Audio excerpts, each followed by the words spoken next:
Quando os israelitas desejavam celebrar ocasiões especiais, geralmente eles o faziam através da música. As gerações futuras poderiam esquecer o que se encontrava nos livros de história, mas dificilmente eles esqueceriam um cântico de celebração. Você está no canal Bendito e hoje nós vamos falar sobre o dia em que Débora e Baraque formaram o dueto da vitória. Vem comigo!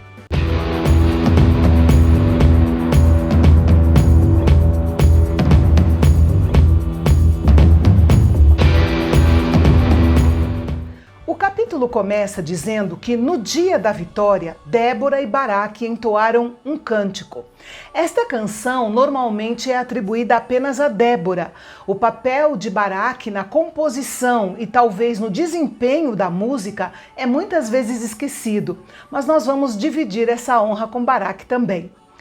Charles Spurgeon fez um comentário sobre este cântico, dizendo que Débora e Baraque cantaram sobre a derrota dos inimigos de Israel e a libertação concedida às tribos, e que nós, cristãos, temos um tema muito mais rico e abrangente para as nossas músicas. Afinal, fomos libertos de inimigos espirituais ferozes e alcançados por uma salvação maior em Cristo Jesus. Por isso, nossa gratidão deve ser mais profunda e a nossa música deve ser ainda mais alegre. Nos versículos de 1 a 9, Débora e Baraque louvaram ao Senhor por todos os seus feitos em favor do seu povo. E da mesma forma que havia feito no passado, daria com certeza vitória ao seu povo outra vez. A situação da terra tinha chegado a um ponto em que alguma coisa precisava ser feita. No cântico eles mencionam que, além da vida difícil debaixo da opressão, os inimigos ainda haviam confiscado todas as armas para que os israelitas não pudessem lutar. Por analogia espiritual, podemos dizer que Satanás não quer apenas oprimir o cristão, ele também quer desarmá-lo. Ele quer que nós abramos mão de toda a armadura de Deus que nos pertence em Cristo Jesus. Deus então levantou Débora como mãe em Israel. O inimigo havia assumido o controle porque Israel havia deixado Deus de lado para adorar falsos deuses. Mas Débora se preocupava com a vida espiritual do povo e também com o seu bem-estar físico e político.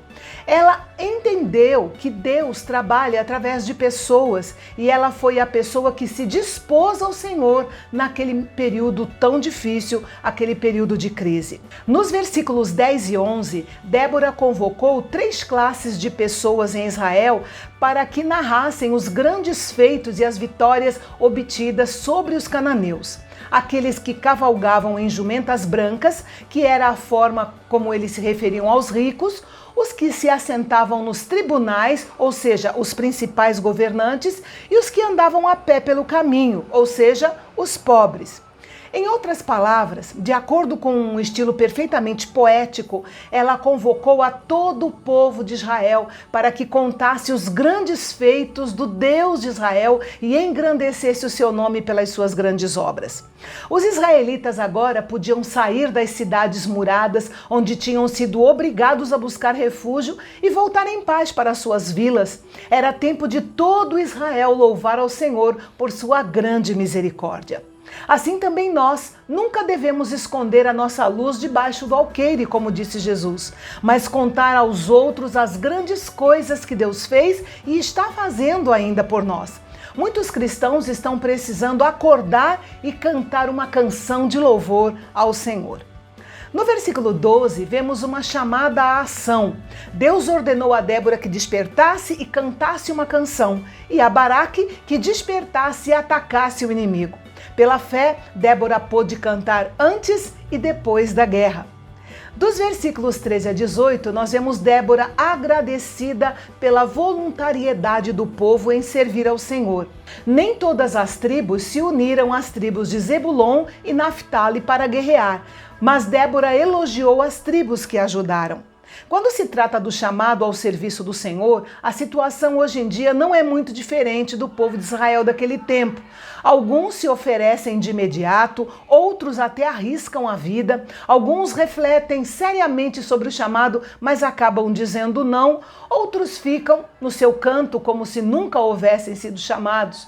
Uma coisa é você se alistar no exército e outra, bem diferente, é entrar na batalha. Nos versículos 19 a 23, temos uma informação interessante. Os soldados cananeus, sob o comando de Sísera, com seus 900 carros de ferro, esperavam aniquilar o exército de Israel em Meguido, na planície de Jezreel. Mas Deus tinha outros planos. A batalha foi travada desde os céus, no sentido de que Deus enviou uma tempestade forte que transformou o ribeiro de Quizon numa torrente violenta e o campo de batalha em um pântano. Uma gota de chuva é extremamente frágil, mas quando milhões de gotas se reúnem, podem sim derrotar um exército. Em seguida veio a maldição sobre Meroz, uma pequena cidade que se recusou a enviar voluntários para ajudar na batalha.